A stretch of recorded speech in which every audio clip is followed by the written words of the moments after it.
단체 손님이 가득한 한 호프집. 한 초등학교의 동창회로 시끌벅적한데요. 동훈아, 우리 집에서 맥주 딱 한 캔만 더 할래? 그리고 둘은 함께 집 안으로 들어갔는데요. 고요함 속에 첫 키스를 하게 된 두 사람. 동훈 씨가 수정 씨의 상의 단추에 손을 올리자 우리 여기까지만 하자. 동훈 씨는 그 말을 듣고 혼자 방바닥에 눕다 잠들어 버렸는데요. 하지만 동훈 씨는 혐의에 연루되는데요. 과연 이 사건의 실체는 무엇일까요?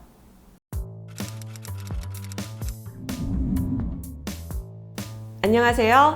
법무법인 YK의 성강력범죄 형사부에서 열정적인 에너지로 사건을 명쾌하게 이끌고 있는 안수지 변호사입니다.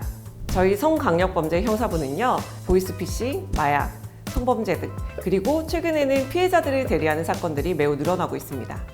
여러분들에게 첫사랑은 어떤 존재인가요? 오늘은 소중하고 아름다웠던 첫사랑과의 만남이 순식간에 사건으로 바뀐 이야기입니다.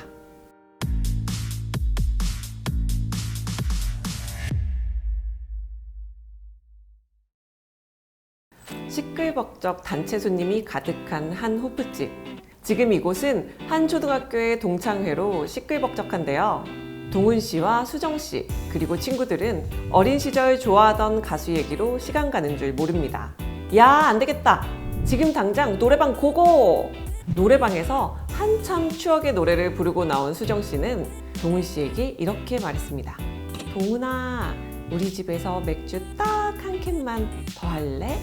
하지만 동훈 씨는 시간이 너무 늦었다며 수정 씨를 집 앞까지 데려다주고 정중하게 거절합니다. 그러자 펑펑 울기 시작한 수정 씨. 왜 그래 수정아? 너 무슨 일 있어? 알고 보니 남자친구와 이별로 상심이 커서 갑자기 눈물이 나왔다고 합니다. 그리고 집으로 돌아가던 택시 안에서 동훈 씨는 자꾸 수정 씨 생각이 납니다. 사실 동훈 씨에게 수정 씨는 첫사랑이자 짝사랑의 대상이었는데요. 걱정스러운 마음에 다시 전화를 걸어보니 수정 씨가 눈물을 그치지 못하며 이렇게 말했습니다. 동훈아, 나 너무 힘들어서 집에 못 들어가겠어. 내 방에 남자친구가 준 선물이랑 사진들이 가득한데 이거 어쩌지? 동훈 씨는 이 말을 듣자마자 단숨에 택시를 돌려 수정 씨에게 향했습니다. 그리고 둘은 함께 집 안으로 들어갔는데요. 집에 맥주밖에 없는데 괜찮아? 수정 씨가 준 맥주를 마시며 속상한 마음을 달래주는 동훈 씨. 그리고 둘은 나란히 앉아 함께 영화를 보게 됩니다. 그 순간 영화에서 키스씬이 나오자 적막감이 감돌고 둘은 눈을 마주치는데요. 고요함 속에 첫 키스를 하게 된 두 사람. 그 순간 동훈 씨가 수정 씨의 상의 단추에 손을 올리자 수정 씨가 이렇게 말합니다. 미안. 우리 여기까지만 하자. 동훈 씨는 그 말을 듣고 혼자 방바닥에 눕다 잠들어 버렸는데요. 그리고 팔이 저려 눈을 떠보니 수정 씨가 동훈 씨의 팔을 베고 누워있는 모습을 목격합니다. 수정 씨와 눈을 맞춘 동훈 씨. 둘은 또다시 입을 맞춥니다.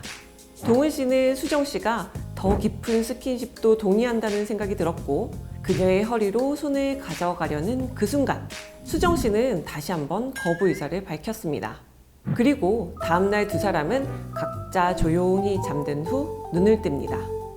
머리가 깨질 것 같아. 해장국 배달 주문할 테니 먹고 가. 수정 씨는 아무 일도 없었던 것처럼 해장국을 배달 주문했고 둘은 예능 프로를 감상하며 해장국을 같이 먹었습니다. 하지만 동훈 씨는 이 일로 충격에 휩싸입니다. 동훈 씨는 강간 혐의에 연루되는데요. 수정 씨의 상의 단추를 열려고 시도했던 것은 가슴을 강제로 만진 혐의로, 허리에 손을 가져가려고 했던 것은 강간을 목적으로 몸 위에 올라타 바지를 벗기려 한 혐의로 사실관계가 완전히 뒤바뀌며 강간 혐의에 연루됐습니다. 게다가 더 충격적인 사실은 수정 씨가 신고를 한 이유였는데요. 과연 이 사건의 실체는 무엇일까요? 이번 사건의 특징은 실내에서 벌어진 사건으로 CCTV나 녹음 같은 증거를 찾을 수 없었는데요. 게다가 변호사 없이 사건이 진행되며 기소의견 송치 후 구공판 처분을 앞뒀습니다. 쉽게 표현하면 이미 예비 범죄자가 되어 처분을 앞둔 상황에서 제가 이 사건을 담당하게 됐는데요. 당시 사건을 살펴보면서 만약 의뢰인이 처분을 받게 된다면 실형까지 예상할 수 있었습니다. 그래서 처음에 감형을 목표로 사건을 살펴봤지만 보면 볼수록 미심쩍은 부분을 발견하면서 새로운 돌파구를 찾아냅니다. 저는 이 사건을 어떻게 해결했을까요?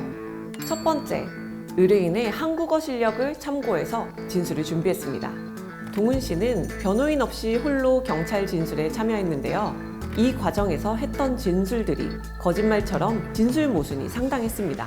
때문에 의혹은 더 커지고 부풀어졌는데요. 이렇게 된 것은 동은 씨가 초등학교 졸업 후 이민을 간 뒤 사건 당시 한국에 돌아온 지 얼마 안 됐기 때문입니다. 그래서 상담 당시에도 잘못된 단어를 인지하지 못하고 내뱉는 모습들을 볼 수 있었는데요. 저는 이런 특징들을 인지하며 사실관계를 청취했고 수사기관을 설득할 수 있는 진술을 준비했습니다. 검찰에도 이런 동은 씨의 상황들을 진술하면서 사건을 바로잡을 수 있도록 조력하고 변론도 할 수 있었습니다. 두 번째, 의뢰인의 특정한 취미 활동에서 증거를 확보했습니다. 이 사건은 검찰 조사 당시 1년 정도 된 상황이었기에 현장 증거를 찾는 것은 현실적으로 불가능에 가까웠습니다. 하지만 상담을 통해 동은 씨가 SNS를 활발히 운영한다는 사실을 듣고 이 사실 속에서 증거를 찾았습니다. 수정 씨가 말한 피해 시각은 저녁 6시였는데요. 하지만 둘은 6시가 훌쩍 지나 잠에서 깼고 수정 씨를 통해 해장국이 주문된 후 동은 씨는 해장국을 먹으며 동창들의 단체 대화에 참여했습니다. 야, 다들 잘 들어갔지? 와, 숙취 때문에 머리가 깨질 것 같아. 난 이제 좀 잘 것 같아. 정말 수정 씨를 강간했다면 그 시각에 단체 대화방에 동은 씨가 참여할 수 있었을까요? 세 번째, 고소인이 고소를 한 이유는 남자친구 때문이었습니다. 수정 씨의 휴대전화 속에는 동은 씨와 함께 먹었던 해장국의 주문 내역과 카드 영수증이 증거로 남아 있었는데요. 이상한 것은 해장국을 먹던 중간중간 수정 씨가 계속 휴대전화를 보며 불안해 보였다고 합니다. 남자친구와 서로 위치 추적 어플을 설치했는데 지금 남자친구가 집 근처에 있다며 빨리 나가줄 것을 요구했는데요. 이때 동은 씨는 남자친구를 아직 못 잊었나 보다.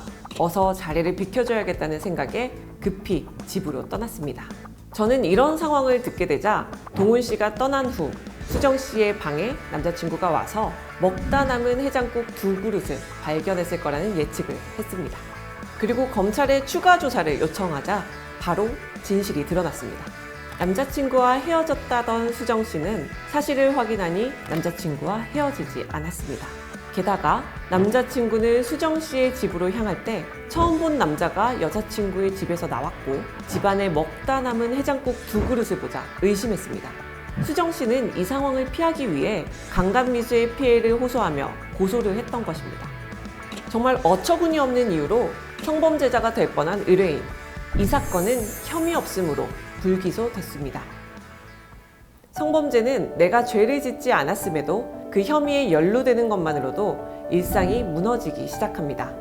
이런 위기에서 나의 일상을 가장 빠르게 회복시켜줄 사람이 바로 변호사가 아닐까요? 그럼 오늘도 힘겨운 시간을 보내는 사람들을 위해 이긴 변호사가 되겠습니다. 감사합니다. 안수지 변호사였습니다.